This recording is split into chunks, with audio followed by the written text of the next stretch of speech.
We're a day away from the 8A game in Tuscaloosa, and the players want to see you there. We want to see you there. We're going to be at Innisfree with our show after the game, or maybe kind of during the end of the game. Oh, it's not a game. That's right, Clint. It's an 8A. It's the 8A. It's the 8A. We're going to talk about that right here on the show, including does Alabama have the best wide receiving corps in the country? Because one of their players says they do. I like to hear that. Little confidence. Roll Tide. Let's go.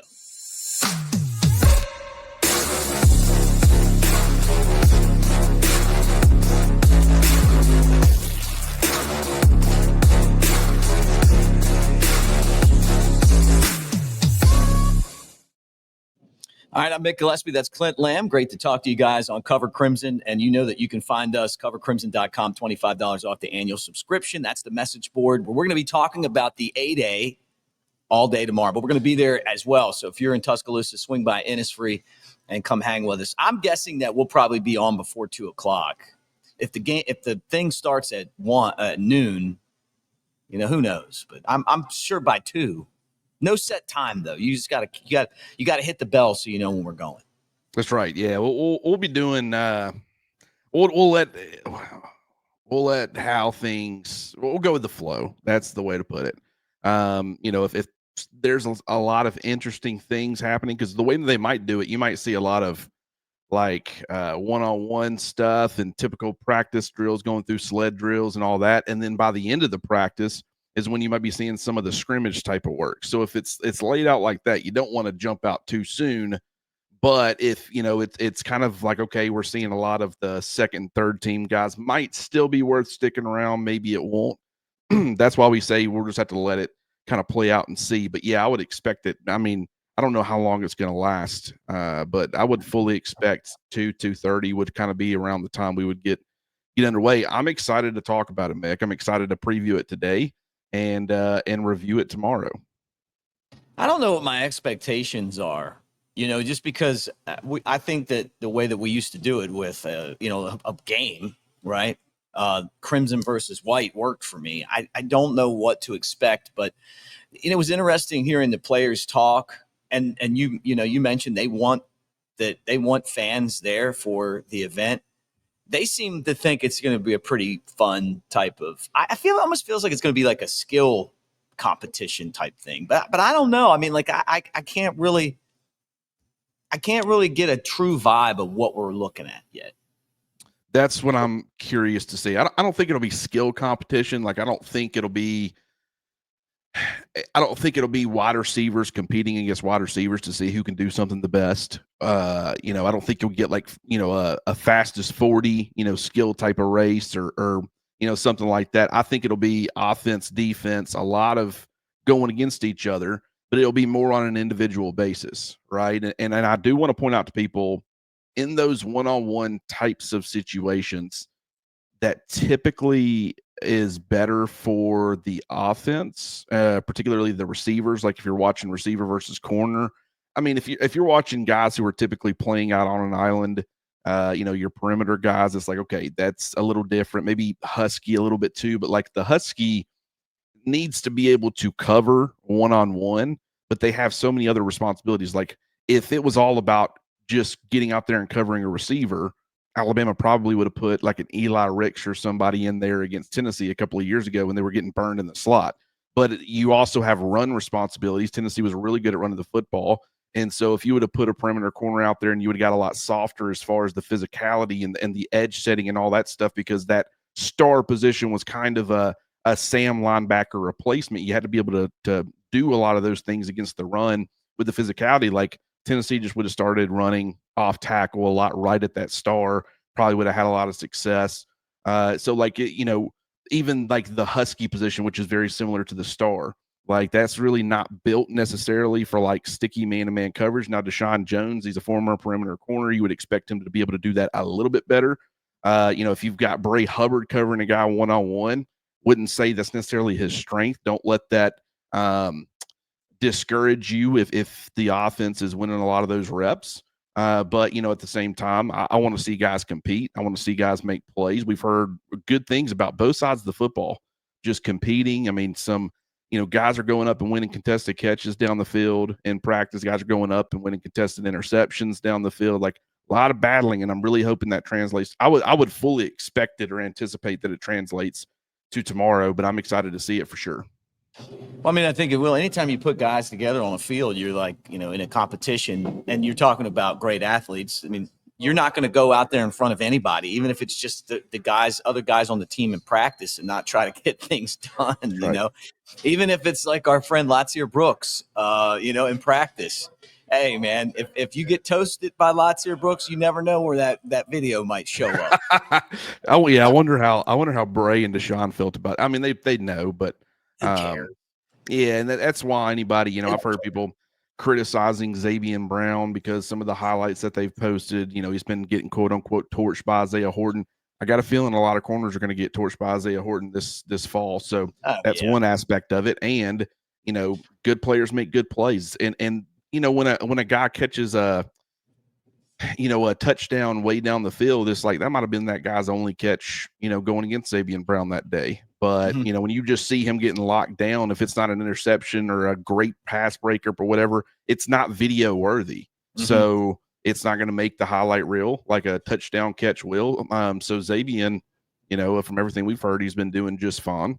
But just it's something to keep an eye on. It's going to be different, but you'll get to watch some of those one-on-ones. And I mean, obviously for me, the one I'm most excited about is defensive line, edge, Wolves versus offensive line, tight ends, maybe running backs and pass pro, get some of that stuff going. I'm really excited to see how that ends up looking. And then I want to see the quarterbacks in whatever capacity we see them. 7-on-7, 11-on-11, just however it ends up looking. I can't wait to see really all three of those guys.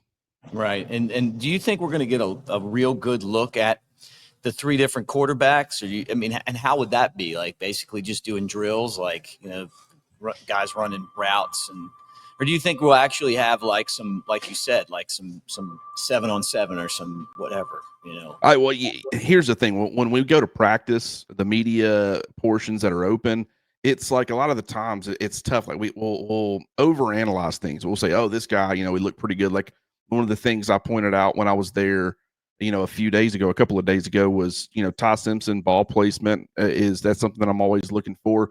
But we have to remember it's also kind of warming up. So it's like, they're throwing a lot of downfield stuff, but it's not necessarily, it's meant to get the arm warm. It's not necessarily meant to be pinpoint accurate passes. And I want people to keep that in mind. But the good part about tomorrow is that we're going to see well beyond that. And it's going to be the only time we really get to see well beyond that, unless, there's like a fan day open practice in the fall. Until we actually get to see these guys going live. So it's definitely something to pay attention to. And I would fully anticipate that everything they've been hammering to us as far as the quarterback competition, no one separated themselves. Everybody's getting opportunities. Like what they're not going to do is say all that and then create a different storyline exiting A-Day.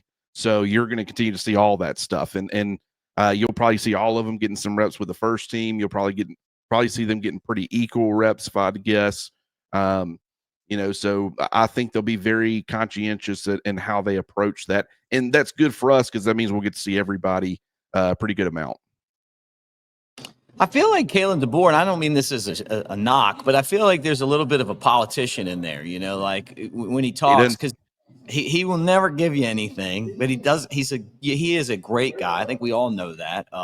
That's what makes him not a politician, by the way. Right. But, it's genuine, but he's like, totally smart. I mean, he's not going to sit there and say, hey, Ty Simpson's by far the guy. I mean, we know this right now. The thing about Saban is I didn't like one of the biggest, you guys know this, one of the biggest criticisms I had of him is I didn't like the way he treated the media sometimes, I guess because I'm in the media.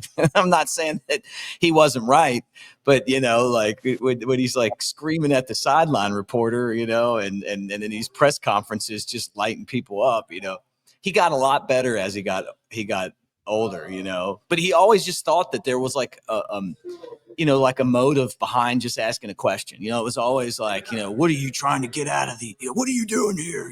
Like, where are you going with this? Instead of just being like, hey, who's the quarterback? And to me, Clint, the reason I say that is that if if you want to go somewhere where they're not going to ask you questions and nobody cares, go to Mississippi State.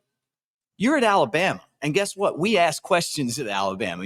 People care at Alabama. So DeBoer's done, to me, a phenomenal job of staying engaged with us as media members and being respectful. And now Nick Saban's in the media. So that's right. Go figure that. And he's pretty damn good at it too. I think he won that award because he's genuine. He's mad, but he's happy. I do think he's learning, being more so on this side of it. Like, he was a guy who really didn't want to give predictions, or especially like hypothetical situations on game day and all that stuff. Like, he did not want to do that in the beginning, but it's very difficult not to, right? I mean, because and it's the things that people are interested in. You want the interest, like, and fans are very much this way. Fans, and I don't blame them, because I felt the same way. Even being in the media, when I would see him go off on somebody for asking maybe a question, sometimes it was a very dumb question. Other times it's like, that was actually a pretty decent question that I just don't think he liked, because, it was pretty in depth, and he's going to have to kind of get in the weeds and maybe reveal something about his team. But the fans would kind of champion that. Like, they would cheer for it. But then they wanted that information too. It was very strange. Like, it was very rarely that they were like, oh, I don't want to know this. It's like, hey, if you can get it out of him, if you can get Nick Saban to give us who's going to be the starting quarterback between Jalen Hurts and Tua Tagovailoa, you really want that information. You really would find that information very valuable. Everybody would be clicking on it.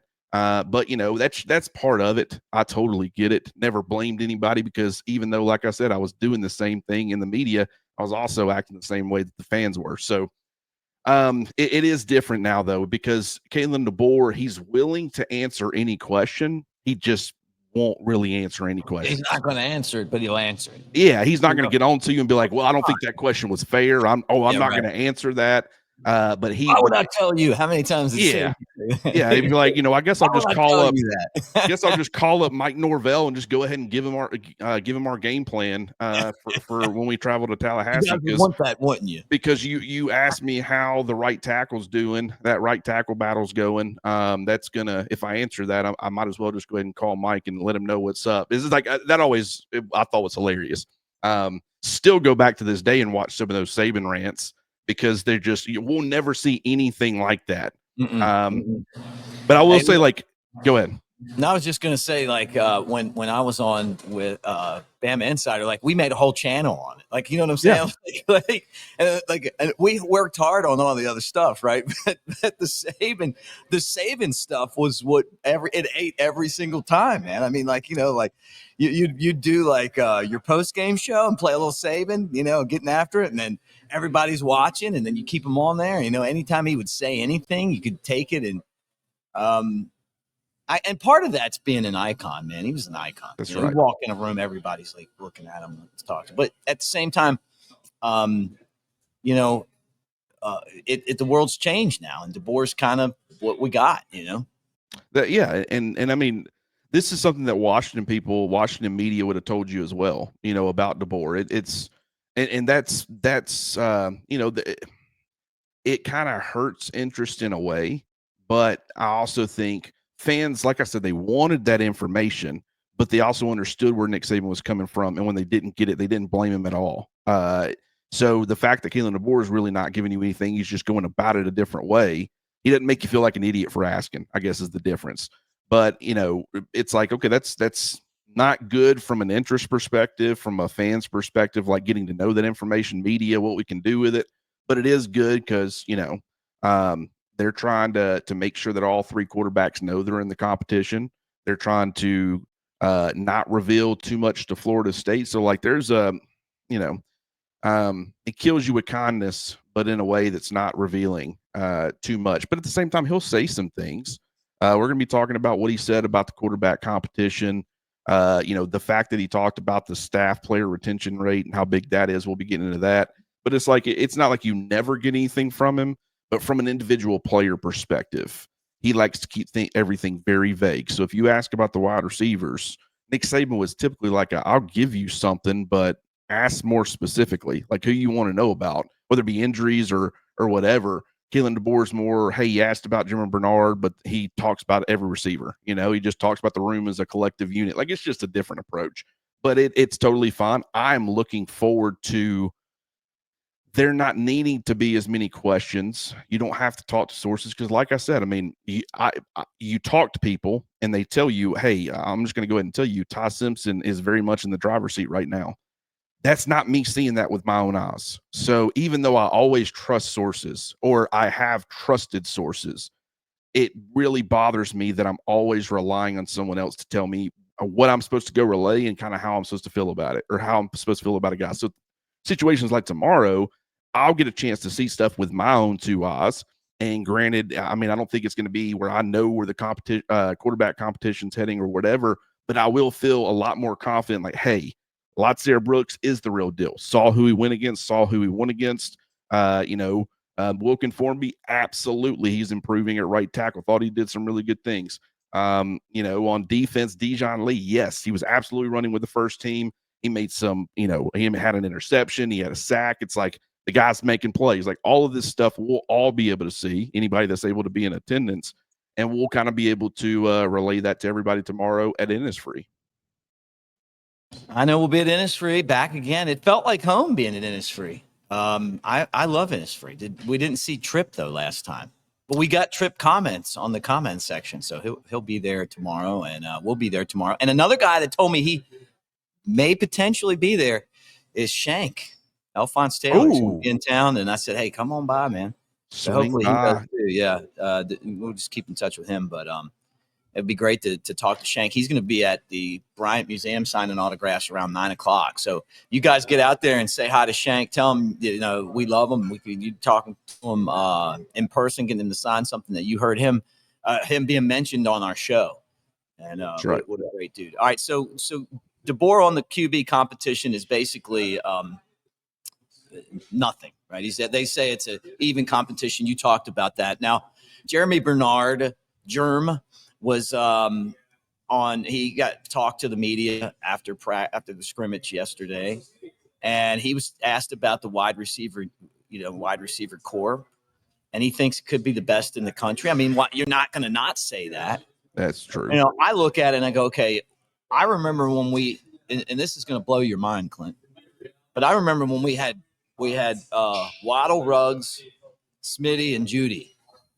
That was a core, and Menchie couldn't get on the field. That's right. Yeah. He was a guy who the best in the country right there. Yeah, well, and that's kind of, this is why, like, okay, so the exact quote is, he was asked, does he think that Alabama has the best wide receiver room in college football, essentially. He said, no doubt, most definitely, we got all the attributes in the room. Everybody can do everything. And, when you're looking at wide receiver rooms, it's like there's different ways of looking at it. Some are built on quality depth where you can withstand injuries. You can work further into games. You got a variety of skill sets. If it's like maybe it's a bigger bodied nickel who's really good against those big slots and things like that. And maybe you can put someone, like a Lotsair Brooks in there in the slot who's able to create a lot of separation and spacing underneath, who can exploit that. Or maybe it's, you needing a little bit of a bigger body guy on the inside because it's kind of a smaller player that they can out physical. Maybe Germie Bernard and his size and strength. Maybe you put, they can attack defenses in a variety of ways within their own wide receiver corps. And I think that that's very interesting because you can run so deep. He is correct. Now, granted, him saying, everybody can do everything. Do think like you're going to see some Isaiah Horton in the slot, but it's like he's probably going to be mainly a perimeter guy. We've talked about that. But it's like, yeah, they do have guys that can move around, create the mismatches you want, and I think that's going to be a lot of fun. I mean, Mick, you might not be like overly familiar with wide receiver rooms around college football, but I would say probably Ohio State. They don't run as deep as Alabama, but I think Jeremiah Smith, easily the best wide receiver in the country. I say easily. Him and Ryan Williams are the two that are in that conversation. Carnell Tate, I feel like, is an underrated player. Probably don't talk about him enough. Brandon Ennis, he's a former 5-star. They're expecting him to kind of step up and have a much larger role.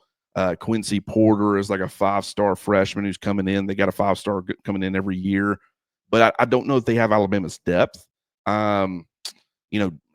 Georgia's made significant improvements with Noah Rogers and Zachariah Branch. on top of Dylan Bell and London Humphreys and Colby Young and some of the guys, Talon Taylor is a 5-star freshman that's coming in, so they might be much improved. Probably wouldn't put them in that conversation yet, though. Texas just, losing Matthew Golden, losing Isaiah Bond, continue to recruit the position well on the high school level. But, Ryan Wingo, who else they got that's established? Auburn, I think, is in that conversation. I really do. Like, someone tweeted yesterday, an Auburn fan, that they felt like that Auburn had a top 5 wide receiver room in college football. Was that biased of them? And I mean, I'll call it like I see it. And I replied and said, I don't think that's absurd at all. Are they in the top 5? I mean, I would probably need to look at it a little bit more in depth, but I mean, with Cam Coleman, you bring in Eric Singleton, you got Malcolm Simmons coming back, Horatio Fields, they got him a transfer receiver who went for almost 500 yards last year.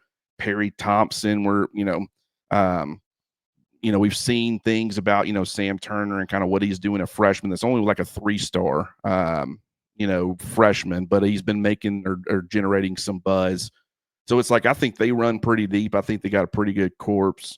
Clemson would be the other one, like as far as at the top with Antonio Williams and Bryant Wesco and TJ Moore. That's one of the top 3 wide receiver room or like trios of wide receivers in college football. But Alabama, their starters, I think, are fantastic. I think Isaiah Horton's got day 2 up, I would say day 2 outlook right now. I think Germie Bernard probably has late day 2 an outlook right now. Ryan Williams is a future potential top 10 pick. I think either of those other 2 guys could end up climbing into first-round conversation if they break out like we think they can. But then you start working in like Rico Scott, Jalen Mbakwe, Jalen Hill, Cole Adams, Latsier Brooks. We've heard good things about, like Derek Meadows situationally. Like, I mean, just across the board, man, this is a really, really good group. It's a really deep group. And so, I mean, are they the best in college football? I guess that depends on how you look at it. Like I said, I think they're deeper than a lot of these other rooms, but maybe they're at the top with the surefire guys. It's like Alabama's wide receiver room, what you were talking about. 4 first-round draft picks. Like, I don't care if someone else went 7 or 8 deep. You're not beating that. So Alabama clearly had the best wide receiver room in college football that season. But, and that's why I probably say Ohio State's in at the top, but Alabama's certainly in that conversation. And I think that's going to make a huge difference as far as how the offense operates and looks in 2025. Yeah, it's interesting, man. Like thinking about where we're going to be at the end of the season, let alone where we're at right now. And I wonder about like Jalen Mbakwe. I mean, yeah, you make the switch, you're playing a lot on the defensive side of the ball, but you think you're going to be on the offensive side of the ball. You got a stiff mountain of competition to get out on the field.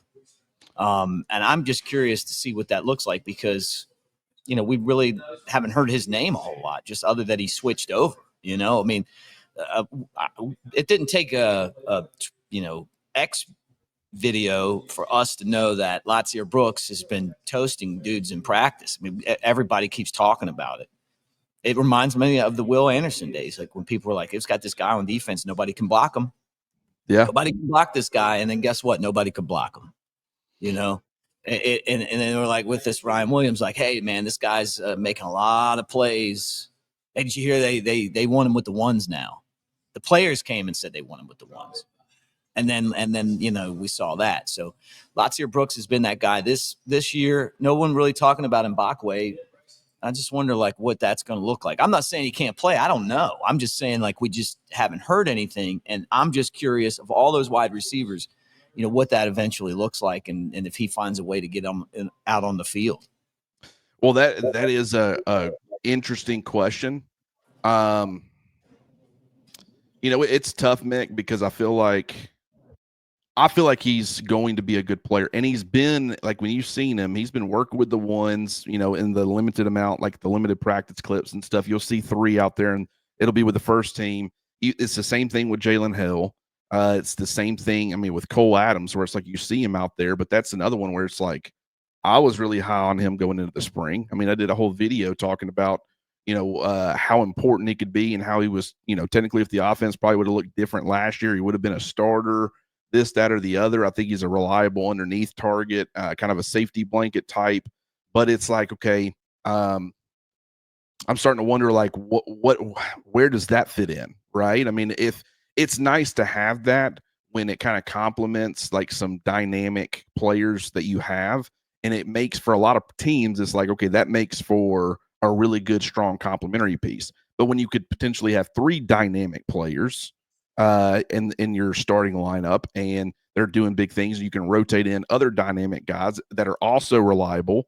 It's like, okay, maybe that value starts to diminish a little bit. So, yeah, I think Rico Scott's going to be in that conversation. Too many people's talked about him. We've heard too many good things. But like Jalen Hill, Cole Adams, and Jalen Mbakwe are the 3 that it's like at different points this offseason, I've covered all of them, and I've hyped them up, and I've done like little clips on them and what they bring to the offense, and you shouldn't forget about them. But it's like, are all 3 are probably gonna be in their rotation if I had to guess. But it's just, I don't know exactly what that's going to look like, which, maybe tomorrow will kind of give us a little bit more direction on that. But Jalen Mbakwe is one, like, I don't want anybody to think he's not doing well. I don't think he would be running with the first team like he is if he wasn't, but just certain guys. I mean, Ryan Williams has missed a significant portion of the spring. Germie Bernard's one of those guys who's just a really good receiver who probably doesn't get the credit or the attention that he deserves as far as when we're talking about these things. Isaiah Horton has really excited people. Rico Scott, we've heard a lot of stuff. We haven't really seen it, but I mean, in like clips and everything. But Latsier Brooks, he's been the other big one that's generated a lot of buzz. So I'll be curious to see what that looks like compared to everybody else. All right, 50% deposit bonus up to $1,000 plus a $10 casino chip when using the code Crimson at mybookie.ag. As we talk here on a Friday, getting ready for our trip to Tuscaloosa. We'll be at Innisfree again tomorrow to do the show live.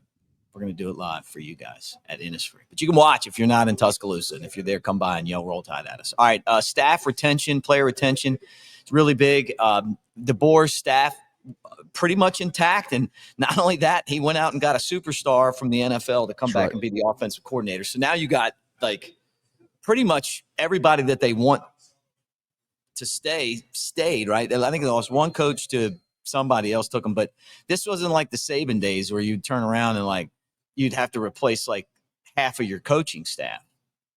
And I think that's good for Coach DeBoer, and that's kind of been a signature of his all the way up through his coaching career.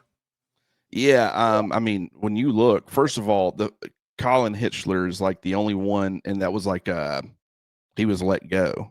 So other than that, you've hung on to everybody. You've added like Jason Jones to help out with your secondary to kind of replace him. Even though Mo Linguist is now gone, he's now coaching all of the defensive backs, not just the cornerbacks. And you get what I feel like was one of, if not the best offensive coordinator names out there this cycle, and a guy who is already familiar with Kalen DeBoer where there won't be much adjustment, but the guy who was your offense coordinator, you still kept him. Like, how often does that happen? I mean, where he's willing to kind of take more of, he's a quarterback's coach. Now, granted, you let him keep some of those titles, code OC and all that stuff where he can keep getting paid. So it's not like he's not being taken care of, but just the fact that you were able to retain him, and the fact that you had all these players who could have gone to the NFL who chose not to, the retention has been impressive. You've stacked a good transfer portal class, one that people don't talk about.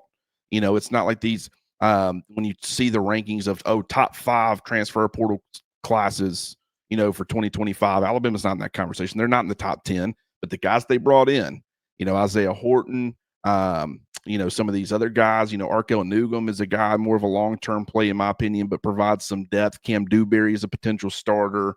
I really do feel like, Cam Calhoun being another one who's going to really shore up the cornerback depth.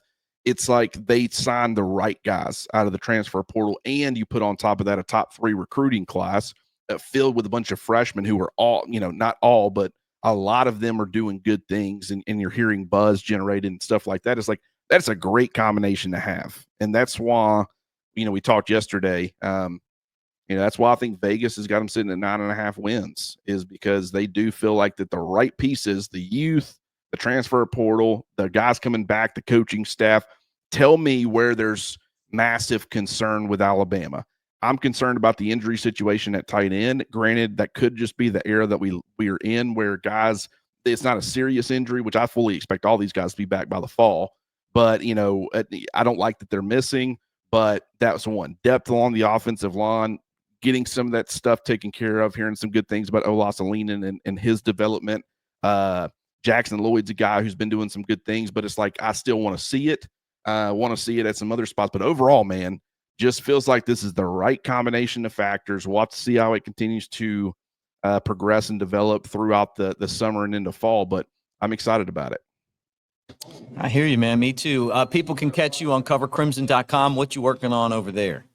Yeah, it's more A-day coverage, and I'm excited to see that. Now, people, this morning, Malin, I don't know exactly how you say it, but asked me about the brand, Nike contract coming up. What were my thoughts on that? It's like, man, to be honest with you, I'll let them handle it. But I did go do some research, and I looked at, SEC teams and, how many are using this brand compared to that brand, and then across Power 4 conferences and what it might look like. I mean, I'll say Nike dominates the market, over 60% of Power 4 teams.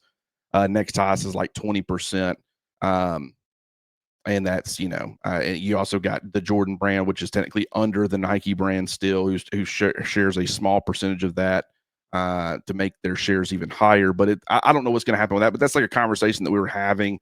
Really wanted to get other people's takes. Like, how do you feel about Nike, right? I mean, because they were pretty adamant that they weren't a fan. And I saw some people on Twitter saying the same thing. So we were talking about that, but we were also getting into some other conversations as far as A-Day and all that stuff. That's only going to continue as tomorrow draws closer. So if you haven't already, definitely go sign up and join in on the conversations. That's interesting, man. Nike, Under Armour. Remember Under Armour Splayland, man. Russell. Yeah. Remember Russell back in the day? Yeah, I don't really think they're in the conversation. You don't think they're in the mix? Puma, man. I'm a Puma guy. Put Puma on me. Adidas. Adidas was with Washington before. That cat shoes. Yeah, I love them. Okay, I've never owned anything Puma. Very comfortable. I think they'll stay Nike. All right, look, guys, I want to remind you that we are brought to you by Pearl River Resort over in Philadelphia, Mississippi. We got the sports book over there. It's like a legitimate Vegas-style sports book at Golden Moon Casino. If you're in the slots, they have the best slots. I'm talking about new. I'm talking about just the ones that you're looking for. They got them all over there. They've invested heavily in slots, and when you go to Pearl River, you're going to see that when you walk in. On top of that, you got Dancing Rabbit Golf Course. I'm watching Augusta as we speak, and it's the Augusta you can play. It is a brilliant course. The Azaleas, the Oaks, two just incredible golf courses there. You don't have to have a membership to play, which is really cool. And you go there, bachelor party, golfing trip. You can actually rent a hotel room in the clubhouse. And then when I'm telling you open up the doors and it's like staring at Augusta. I mean, it's just really amazing. Like the window comes open, how amazing that place is. But take my word for it. Go over and check it out for yourself. We appreciate them. Silver Star Golden Moon Casino. And we'll see you guys tomorrow at Innisfree. All right, for Clint Lamb, I'm Mick Gillispie. Roll Tide, everybody.